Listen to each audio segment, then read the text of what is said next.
Señores, hace horas que se sabe que el Tribunal Supremo Electoral ha decidido suspender el calendario electoral. Lo hemos escuchado de la misma voz del presidente del Tribunal Supremo Electoral y pues todavía no se sabe cuándo se va a concertar esa reunión virtual entre vocales del tribunal y también los encargados y candidatos de los diferentes partidos y tiendas políticas que van a estar pendientes justamente para cuándo serían las elecciones. Estoy con el analista y politólogo Marcelo Silva, un amigo de la casa, amigo prácticamente de todo el país, porque te conocemos en todo el país. Marcelo, ¿cómo estás? Muy buenas noches, bienvenido a Hora 23.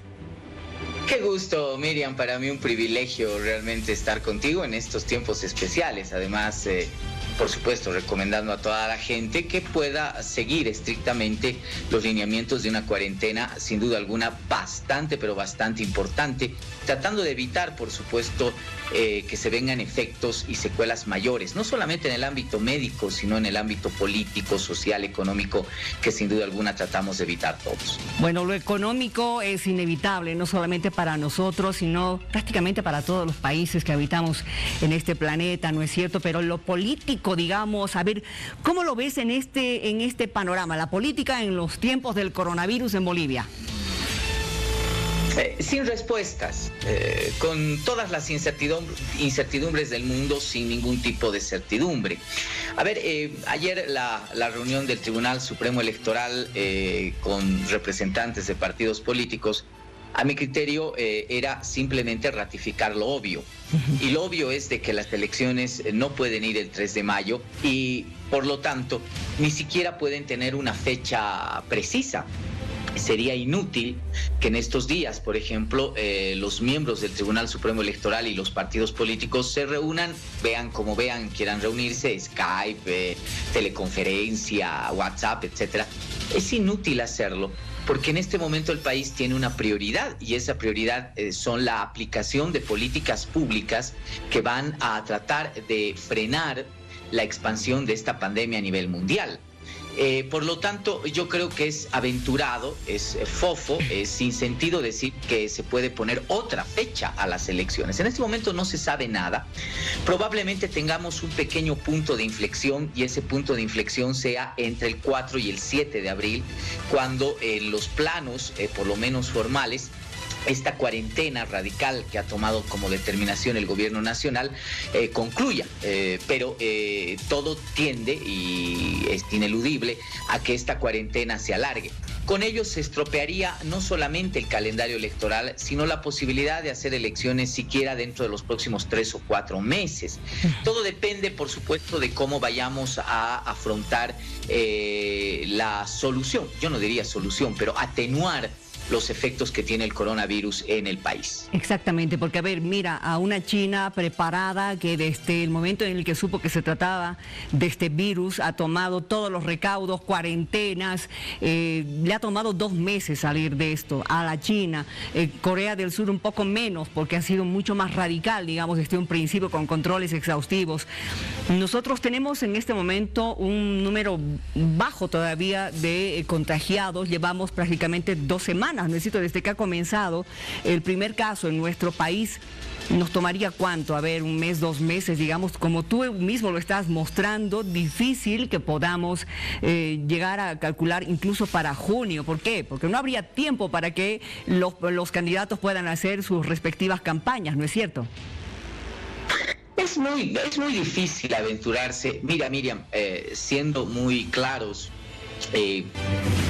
importante en el país, sino que también no tiene ahorita un pronóstico claro. A ver, vamos a suponer varios escenarios y entre esos escenarios, desde el más suave, el más factible, que es lo que queremos que suceda todos los bolivianos, desde que esta sea una pequeña pausa política de unos 2 meses, yo calculo eso, 3 meses máximo, y retomemos el proceso electoral, retomemos las tendencias políticas, retomemos además la discusión sobre quién se baja, quién no se baja, si hay votos duros, no hay votos duros, si la preferencia sobre los candidatos continúa, no continúa. Creo que eso es algo muy, pero muy importante. Pero Ese escenario, que es el que todos deseamos, indudablemente tiene la posibilidad de abrirse a otro tipo de escenarios. Desde escenarios más moderados hasta, Dios no lo permita, escenarios más radicales donde probablemente el coronavirus, como ha pasado en otros países, pueda pasar como un tsunami. Dios no lo quiere, insisto. Y hablar de candidaturas, hablar de fechas y hablar de todo lo demás sería absolutamente insulso. Yo me imagino, por ejemplo, si sería difícil mantener las mismas candidaturas, los mismos esquemas, las fechas cambiarían totalmente. Por lo tanto, en este momento es aventurado hablar del tema. Yo creo que no es importante. Yo creo que lo importante en este momento es abocarnos a políticas públicas de emergencia, hacer lo que no hicimos durante bastante tiempo y además hacerlo rápido. Y por supuesto prever escenarios tanto económicos, sociales, políticos, que indudablemente van a tener que desarrollarse ya en los próximos días. A mí me parece mucho más importante, por ejemplo, lo que está haciendo Santa Cruz. Santa Cruz, además, hay que felicitar a sus autoridades, ha tomado determinaciones ya del alquiler de un hotel de 5 estrellas, la habilitación del campo ferial, ya como escenarios posibles para aislar a los enfermos de coronavirus ante cualquier tipo de eventualidad. Es en eso en lo que nos deberíamos estar preocupando. El tema de elecciones queda absolutamente congelado por 2 razones. Uno, porque no podemos hacer elecciones en estas condiciones, por lo tanto, eso habrá que esperar 3, 4 meses, 5 meses, los meses que sean necesarios. Y segundo elemento, porque después de esto no sabemos qué escenarios vamos a tener. Es decir, los escenarios podrían mantenerse o podrían cambiar radicalmente, como yo te explico. Bueno, en medio de esto, realmente deberíamos abocarnos a lo que tú dices, ¿no? A la parte de salud, a la parte de ver políticas públicas que sean de beneficio para la población. No recuerdo quién lo dijo, pero, ¿sabes? Ha señalado de que quizás este tiempo de pandemia que también está afectando a nuestro país va a ser para algo bueno, para por fin ocuparnos de la parte de salud, que ha estado sin recursos humanos, recursos en cuanto a equipos, medicamentos. Quizás ha llegado el tiempo realmente de que todos nos pongamos con todo para poder equipar al país y poder salir rápidamente de aquello. Pero en medio de esto también es inevitable ver cómo hay personas que están aprovechando el momento y lanzan sus discursos a través de las redes sociales diciendo alguna que otra cosa, que el virus chino, en fin, que los azules, etcétera, etcétera. Tú me estás entendiendo perfectamente, ¿no? Que nunca más vuelvan. Creo que ese no es el tiempo, ¿no es cierto? Es el tiempo tal vez de, hasta incluso de levantarnos espiritualmente con positivismo para poder salir rápido de este problema. Mira, la explicación es muy simple, es muy sencilla. América Latina y Bolivia, fundamentalmente, entre muchos de los países de América Latina, no tiene capacidad en su sistema de salud para aguantar un embate de la pandemia a nivel mundial, como lo está sufriendo varios de los países europeos o lo sufrió ya China como país asiático. No tenemos esa capacidad. Si eso pasara, si realmente la pandemia se expandiera a niveles muy grandes en el país, no solo que colapsaría el sistema de salud, ya eso está anunciado absolutamente por todos, sino también las medidas de restricción serían mucho más radicales y serían mucho más largas, Miriam. Eso quiero que la gente lo entienda de manera muy nítida. Las medidas que se han tomado, aunque alguien puede criticar que sean algo tardías, por ejemplo el cierre de fronteras, etcétera, pero bueno, se han tomado, están yendo principalmente a disminuir la tasa o la estadística de contagios. Lo que no podemos tener es una pandemia, lo que no podemos tener es que cada día nuestros contagios vayan subiendo de manera exponencial. Eso no solamente nos pondría en riesgo el sistema de salud, sino nos podría poner en riesgo absolutamente todo lo que tenemos. Por lo tanto, más allá en este momento de cualquier crítica política, de cualquier comentario político, etcétera, lo que tenemos que hacer es una tarea de evitar que este virus se propague. No estamos preparados para la explosión de una pandemia. Lo que tenemos que hacer, insisto, es trabajar todos conjuntamente, guardar la cuarentena, guardar las instrucciones de salud, guardar los instructivos que el gobierno ha dado en función de este objetivo. Luego habrá tiempo Miriam, mucho tiempo para echarle la culpa a quienes no hicieron lo que no hicieron, para echarle la culpa a los que están ahora y no han hecho algunas cosas, felicitarlos si han hecho las cosas bien, abrazarlos si realmente han tomado buenas medidas. En este momento no es tiempo de la crítica política, de la discusión política, pero peor todavía, el arraigamiento de ciertas poses políticas por parte de sectores que no sé bajo qué criterio se creen absolutamente inmunes a el tema de la posibilidad de un contagio del coronavirus. Por lo tanto, lo político es necesario guardarlo, encerrarlo, ponerlo en una cuarentena mucho más severa de la que tenemos nosotros, y luego habrá mucho tiempo. De nosotros depende, Miriam, de que estos tiempos de restricción, estos tiempos de cuarentena, que indudablemente afectan la economía de la familia, afectan la economía de los pobladores, afectan la vida social, afectan la economía de muchos sectores, especialmente de emprendedores en el país que viven al día, sea corto.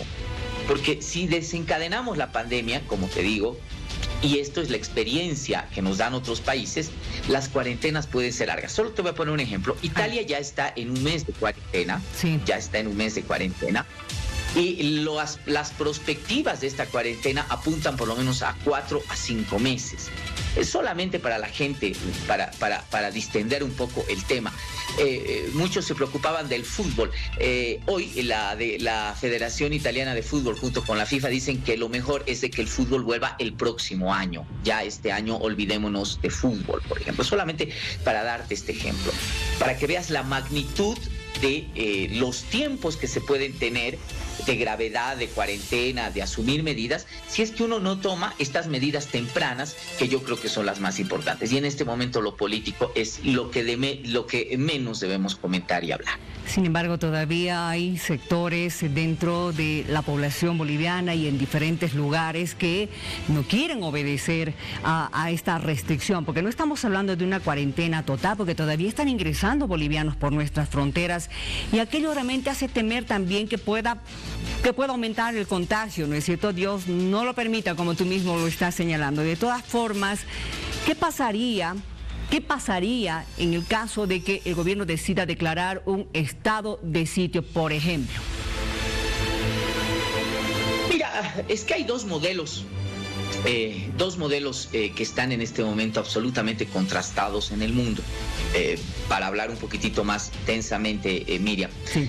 El modelo de Wuhan, que por supuesto se aplica en un contexto absolutamente de un régimen que no es democrático, ¿no? Estamos hablando de China. Las medidas de Wuhan fueron completamente radicales. No solo que la gente no podía salir a las calles, no podía salir siquiera de sus edificios, sino más bien el Estado se encontraba en condiciones, por ejemplo, de una provisión de alimentación a las puertas de las casas de los vecinos. Estamos hablando de una población alrededor de 11 millones que tiene Wuhan. Pero además el Estado se comportó de una manera bastante drástica con aquellas personas que violaban el estado de sitio. Exacto. Que claramente se declaró un estado de sitio de facto en Wuhan. Las restricciones fueron absolutamente duras. Nadie podía salir, nadie podía moverse, etcétera. Y ahí los actores principales fueron el ejército y la policía. Claro, estamos hablando de un modelo donde el régimen no es precisamente democrático. Vámonos al otro lado, vámonos al modelo español, vámonos al modelo italiano, donde indudablemente los derechos, la democracia, el respeto por ciertas cosas ha primado. Y bueno, los resultados no han sido los mejores. Yo creo que debemos encontrar el sano equilibrio, ¿no? No podemos, por supuesto, a nombre de la enfermedad, violar derechos humanos de una forma drástica, pero tampoco podemos ser blandos. Estamos hablando de un tema de salud pública, de un tema además en riesgo de todos. Exactamente, como tú dices, hay que encontrar un término medio, ni muy duros ni muy blandos, ¿no es cierto? Pero sí ser responsables en medio de todo esto. Marcelo, vamos a concretar una próxima reunión virtual contigo, por favor, para que sigamos hablando de estos temas, porque evidentemente en medio de todo siempre seguimos terminando de hablar de política, ¿no es cierto? Te mando un abrazo grande, Marcelito, gracias por las palabras que hoy has vertido con relación a lo que estamos viviendo en el país. Mira, gracias Miriam, solamente aclararte lo siguiente, no es que el tema de la política se ha agotado, hoy debemos encarar el otro lado de la política, que son las políticas públicas. Exacto. Es necesario ver política no solamente sirve para tener candidatos, para recibir votos, para hacer cálculos. La política también es para construir esquemas de dirección hacia la sociedad. Hoy, como nunca, necesitamos políticas públicas estatales en diversos ámbitos. Así que la política no está, por supuesto, agotada. Vamos a descubrir, en este caso, la cara buena de la política, las políticas públicas. Un cordial saludo, Miriam, de verdad. Otro para ti. Gracias por esas palabras.